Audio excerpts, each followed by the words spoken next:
Have you ever made an Elder Druid for any reason at all? I'm guessing no. I hadn't either until I decided to make this video.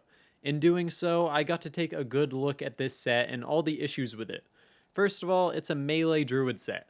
Melee druid is already a pretty weak class compared with others when it comes to PvM. It doesn't really need any more handicaps, and that's just what Alder's Watchtower offers. Its biggest handicap being its incredibly bad weapon damage. Boasting 60 to 93 damage, it doesn't even break triple digits. To make up for this, it's got 3 sockets, but who out there has an IQ low enough to invest anything of value in this weapon? Sadly, to optimize this set well enough to justify running Ubers with it, you would have to throw in at least 1 Barun in the weapon. However, where's the fun in that? Also, who am I? Bezos? Come on. Other than the weapon, the Elder set consists of body armor and a helmet, so say goodbye to G-Face and Jalal's. It also takes up the boot slot, so yeah, no Goblin Toes or Gore Riders either. So what's left? There's hardly any customization available. You still have your shield slot, which is ironic because druids have better hit recovery frames, meaning shields tend to slow them down. This is why they generally use two-handers. You also have your belt slot, no crushing blow there, so the glove slot is the saving grace of this build. At least I can still use Drax for life tap and Steel Rends for crushing blow. Surely the Elder set bonuses make up for this set's greedy consumption of important item slots. Let's see. 3 to skills, AR boost, resistances, and ED to a weapon that is 10 times worse than alternatives. To make this viable, you would have to pull a Diablo 3 and change the 350% to 3500% ED. Then maybe we could get somewhere. Anyways, here's my gear on the screen. You can pause if you would like to. With that out of the way, let's see how the Organ Harvest went. The first portal was Matron's Den. Great, the hardest one. After clearing the trash and confronting Lilith, I realized I had made a grave mistake.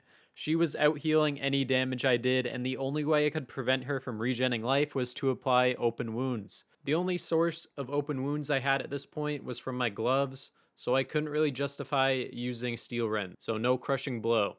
And so began my slow and painful journey. I actually managed to do pretty well. I managed to self-sustain and even reapply Fade by switching armor mid-fight.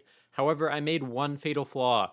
I kinda forgot Shapeshift had a duration, and it ran out while I was zoned out holding left mouse button, so I died. Unlucky. So I really didn't want to do that again, so I resorted to trading for a Nature's Peace ring in order to get Prevent Monster Heal. That way I could apply Life Tap and switch over to Steel Rends for the Crushing Blow procs. Little did I know that Prevent Monster Heal doesn't work on Ubers. So I ended up swapping it out for a Carrion Wind Ring for some extra poison res. It took a long ass time, but eventually I wore Lilith down and I got Diablo's Horn. Finally. Next up was Izul. This one was pretty simple because he didn't do nearly as much damage as Lilith did. I just stood there and wailed on him, death by 1,000 cuts style. While Lilith took just under an hour, this one only took 3 minutes and 45 seconds. Very nice. The Durial Fight was largely the same as the Izul one. He had Holy Freeze, which was annoying, but it only delayed the inevitable.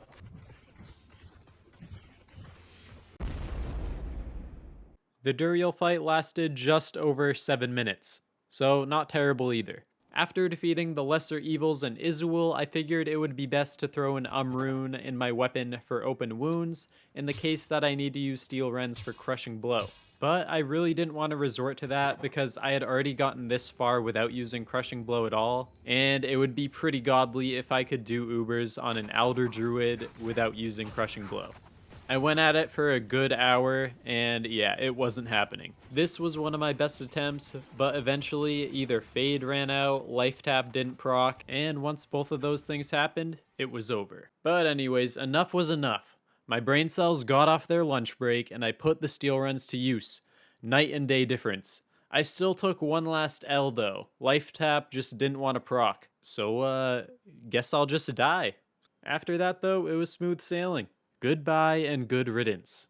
Next up was Bale. I drew him out and ended up getting him in the perfect spot. He wasn't really spawning ads. It was great. And just like that, he was dead, and I was on my way to Diablo. Oh, wait, that's right. That bastard was watching me fight a clone the whole time. My damage was so low I didn't even realize. So what I thought was a 4-minute battle took 25 minutes. Quite the annoyance. But it's fine, I was on to Diablo. Unfortunately, Diablo is the only one that spawns monsters that simply just surround you. And as a Fury Druid, that meant my attacks were being spread out among multiple targets, and my damage was very low already. It didn't really need that. As you can see here, it was an absolute clown fiesta, with me running around for my life and desperately trying to break out of bone prisons. It's safe to say that this was not a fun time. I eventually had to clear out the old Mephisto and Bale summons just to have a chance. And then I finally got Diablo into a reasonable position, and all there was left to do was juggle between Drax and Steel Rens, and it was a wrap. At the end of it, I got a well-deserved Hellfire Torch, and as always, it's a goddamn Druid Torch. What else would it be? Hey, at least it was an upgrade for this guy. And speaking of this character, Aldur Druid gets a solid F tier. I do not recommend. Anyways, thanks for watching guys. Remember to like and subscribe if you enjoyed the video, and I'll see you next time.